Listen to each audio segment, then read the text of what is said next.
Well, good morning. Yes, it's me, Kenny Polcari, your host of the party. And today is Tuesday, April 30th, 2024. And I am coming to you live from the Yahoo Finance studios on 770 Broadway in New York City, as I'll be appearing on the 9 a.m. hour with Yahoo Finance. So what is it that you need to know today? What happened yesterday and what's going to drive the action today? Well, so here's what you need to know. A couple of things happened yesterday, which were very interesting. Bernstein upgrades Apple ahead of actually the earnings that are coming out later this week, and the stock advanced by 2.5%. Meanwhile, Lonny had lunch with ｃｈǐｃｈǐ, right? And he sells out his soul, and Tesla advances by 15%. Earnings continue to satisfy. Guidance remains upbeat and strong. The FOMC is expected to do nothing tomorrow, while the non-farm payroll is expected to show a strong labor market on Friday. Oil and gold are in retreat. Think easing tensions in the Mideast between Israel and Hamas. We'll see how that plays out, and no expected rate cut. What do we have for dinner tonight? We're gonna have the Prosciutto al Forno. So we'll get to that in a moment, but it's simple and delicious, right? So stocks powered higher yesterday on these two key headlines that I talked about. One was that SC Bernstein upgraded Apple, right? Causing that stock to surge by 2.5%, while Lonny surprised the market and investors by making an unplanned top secret trip to visit ｃhéģǐ in Beijing, where he got what's being called an in-principle approval for its driver-assisted technology in the world's biggest car market. This after reaching a mapping and navigation deal with Chinese tech company Baidu and meeting all requirements about how it handles data security and privacy issues, which is a little bit confusing to me, meaning that Beijing is going to collect all the time and travel data on anyone that drives one of these cars in China. And in my view, they're also going to collect the time and travel data on anyone anywhere in the world that drives one of these cars. I mean, that's just me, but I wouldn't be surprised. In any event, the news caused the Tesla cult members to trip over each other as they all tried to get in, setting the stock up 15.5% or $25 a share to end the day at $194. Tesla has now gained more than 45% in just 5 days, right? This one move has an outsized impact on the direction of both the S&P and the NASDAQ indexes, as does Apple, right? Investors and traders and algos also slice through the ongoing earnings season as they prepare for a bevy of economic data points, right? Along with the latest FOMC announcement, which is due out tomorrow at 2 p.m. At the closing bell, we saw the Dow gain 147 points. The S&P was up 17. The NASDAQ was ahead by 55. The Russell was up by 124. The Russell, was up by 24. The Trent was up by 42, and the equal-weighted S&P was up by 9 points. Now, while the earnings and the economic data remain a mystery, I don't think that there's anyone out there that think the Fed is prepared to do anything when they announce their decision for the FOMC decision tomorrow at 2 o'clock, right? They're not going to do something now, they're not going to do it in June, and they're not going to do it in July. Right? They can't do it in August because there's no meeting. In fact, the market is now pricing in a 57% chance of a September cut, which is comical. When will they just stop and listen to what JJ says? He is in no rush to cut rates. He's in no rush to move them at all. And if he were an honest man, he's certainly not going to cut rates 6 weeks before the presidential election, right? I'm not sure that could be any clearer. Now, while I continue to believe that it ain't happening, there are some out there that already believe it is happening. So they're going to position themselves in the as if mentality. And that's what makes a market, right? Both buyers and sellers. I'm in this case, a seller because I don't think it's happening. It means I'm just a seller of the theme, not necessarily of the market. So let's be clear about this. First, the September FOMC meeting is on Wednesday, September 18th, just 6 weeks ahead of the presidential election. So that's just one reason that it's not happening. The Fed is not supposed to do anything in either direction within a 6-month window, never mind a 6-week window. And two, unless J.J. Powell can convince the world and the country that the U.S. economy is going down the drain, the data does not support a rate cut, right? You could argue, in fact, that the eco data remains so robust and strong and inflation remains alive and well, so you could actually see a rate hike before we see a rate cut. So before you go, betting the whole ranch, consider the data. Next, we do have some strong earnings reports that are underway, right? I talked about that yesterday. I told you yesterday that the first quarter earnings season really kicked into high gear last week. 37% of the S&P reported results just last week alone, and that now brings us up to 50% of the total index having reported.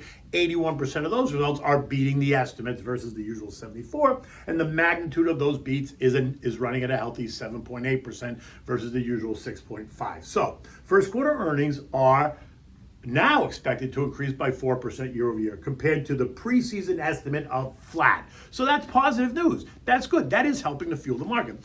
And then we have the eco data that's sure to create all kinds of conversation and speculation around the state of the US economy, especially if it remains robust and healthy, which I suspect it's going to do. Once again, leaving me to ask, why exactly do we need to cut interest rates to stimulate an already overheating economy?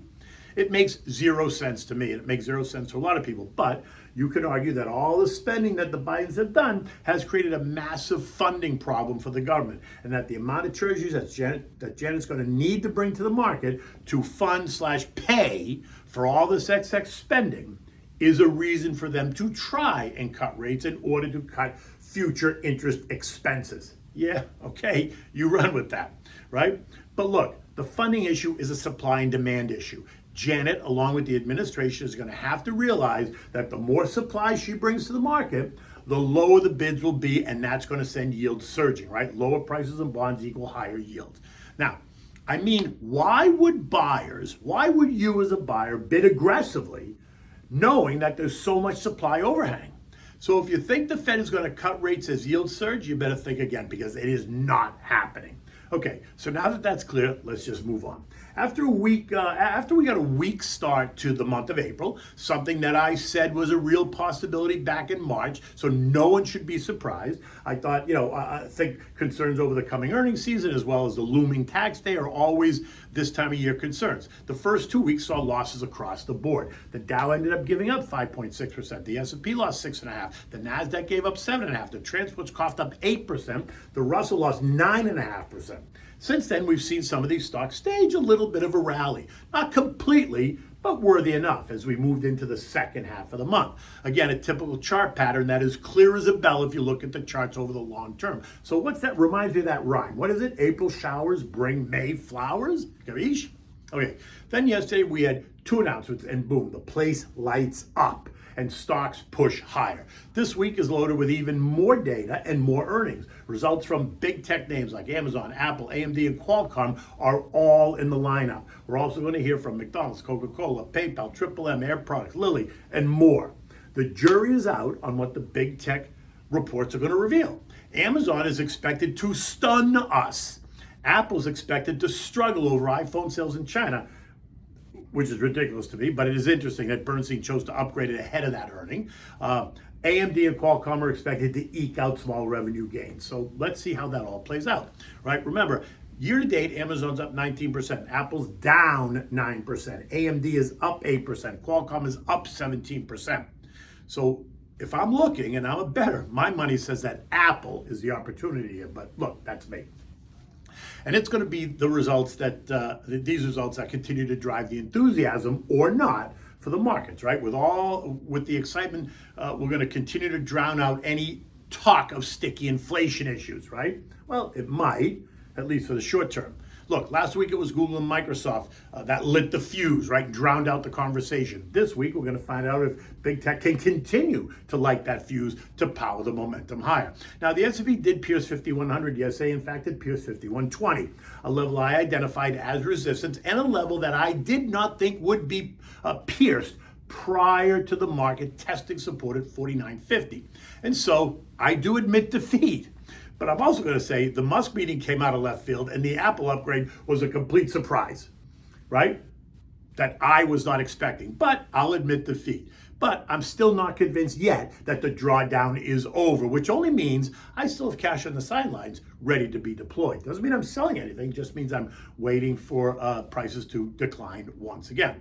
Now, bond yields did retreat a bit. The 2 years now yielding 4.97, down from 4.98. The 10 years yielding 4.61, down from 4.62. Not a big deal. All while Treasury upped the ante. The Fed, the Treasury the federal borrowing this quarter is now $243 billion, which is well ahead of what the dealers had anticipated and what Janet had intimated. This move makes no sense. The move in the treasuries makes no sense considering she upped the ante. And so I think it was ill-conceived, and I suspect that we're going to see it correct in the days ahead. And actually this morning, both the 2-year and the 10-year bonds are trading a bit lower, causing yields to do what? They are rising.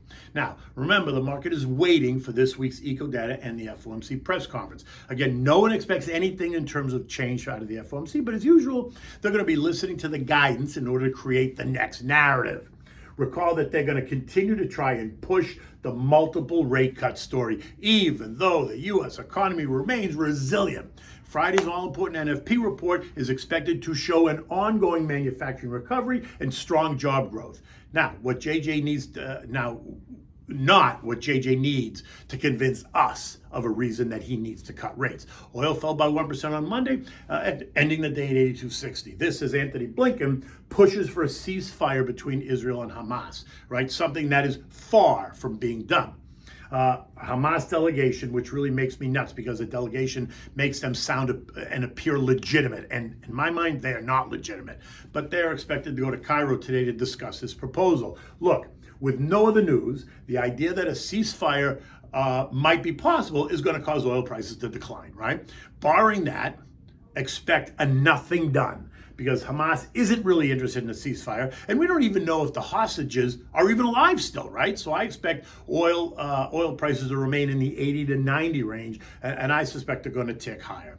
Gold also saw a decline, falling $11 to end the day at $23.46, and this morning it's down another $24 at $23.32. Again, it is the idea that a ceasefire is possible, right? Think cooling tensions, but it's also about tomorrow's FOMC meeting and Friday's non-farm payroll report. We already know that rates aren't going down tomorrow, so that puts pressure on gold. And by the way, oil and other commodities. So the markets are going to push out and look for the next all-important data point, and that's the NFP report. Expect traders to look for reasons from the NFP report to justify their ongoing multiple rate cut narrative, while I just showed you that it's not possible. Anyway, gold remains in the $2,300, $2,400 trading range. U.S. futures are lower this morning on the last trading day of April. Dow futures are down 50, S&P's down 10, the Nasdaq and Russell both down 30 and 7 points respectively. Now, no one should be surprised to see a bit of caution on this final day of the month, and ahead of the important eco and earnings data that's coming for the rest of this week. Look, we're going to have 29 earnings reports before the opening bell this morning. Lilly, McDonald's, Coke, Coors, PayPal. After the bell, we're going to get Amazon, Starbucks, AMD, and Caesar's Palace, and more. European markets are all lower this morning, with the exception of the UK. That market's up 0.3. Spain is off 1%. Germany and Euro stock index down 0.5%. France and Italy both off 0.3. Eurozone inflation data is holding steady at 2.4%. Keeping the whole ECB rate cut story alive, something I think is premature. Look for earnings from a range of big European names like Stellantis, Capgemini, Mercedes, VW, Lufthansa, CaixaBank, HSBC, among others. The S&P closed at 5116, was up 16 points, this after testing as high as 5123. Yes, I already admitted defeat, but I did say that this week could prove me wrong, and it did. But just to be clear, we closed just below resistance at 5120, leaving us officially in the 49.50, 5120 trading range. With futures pointing down this morning, it's anyone's guess about what happens next. Expect ongoing excitement as the push-pull yin-yang continues. You know me, I'm always happy to discuss it. Give me a call. I'm happy to talk about markets. I'm happy to talk about plans. I'm happy to talk about providing for the future. Okay, so what are we having for dinner tonight? We're going to have the Prosciutto al forno. Now, Prosciutto means straw and hay in the oven. That's what that literally means in Italian. So this is that white and green fettuccine, right, that you buy. You're going to mix it with peas, prosciutto, cream, fresh grated Parmigiano cheese, and you're going to put it in the oven and bake it. Oh my God, it is delicious. delicious. So for this, you need a half a pound of the white fettuccine and a half a pound of the green fettuccine, right? So you mix it. You need diced shallots, frozen peas, garlic, heavy cream, butter, and freshly grated Parmesan cheese. You want to bring a pot of salted water to a rolling boil so it's ready when you need it. You want to preheat your oven at 375 degrees so it's ready when you need it. Now, begin by sauteing 2 cloves of sliced garlic up in a saute pan, right, with some olive oil. Add in the diced shallots and the prosciutto, saute for about 5 minutes and kind of let it all blend together on medium-high heat, right? Don't burn it. Next, you're going to add in the frozen peas and 1 tablespoon of butter. Season it with salt and pepper. Turn the heat down to medium-low and just allow the peas to defrost, right? Just long enough on there so that the peas are defrosted.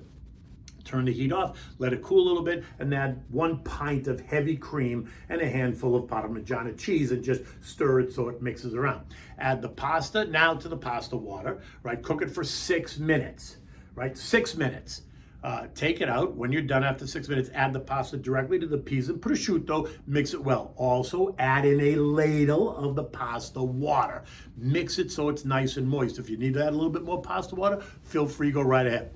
Now, in a greased Pyrex 9x12 dish, add the pasta mix, right? Put it all into the dish. Add more grated cheese on the top, and now stick it in the oven and bake it for 40 minutes. 35 to 40 minutes. Keep your eyes on it. Don't let the top burn. Just let it get nice and golden brown, but it'll be all bubbly and delicious, right? Take it out, remove it when it's ready. Let it cool just for about 10 minutes on the top of the stove, and then cut it and serve. Oh my God, it is delicious. Now, remember, 9 o'clock, I'm on Yahoo Finance. Until tomorrow, take good care.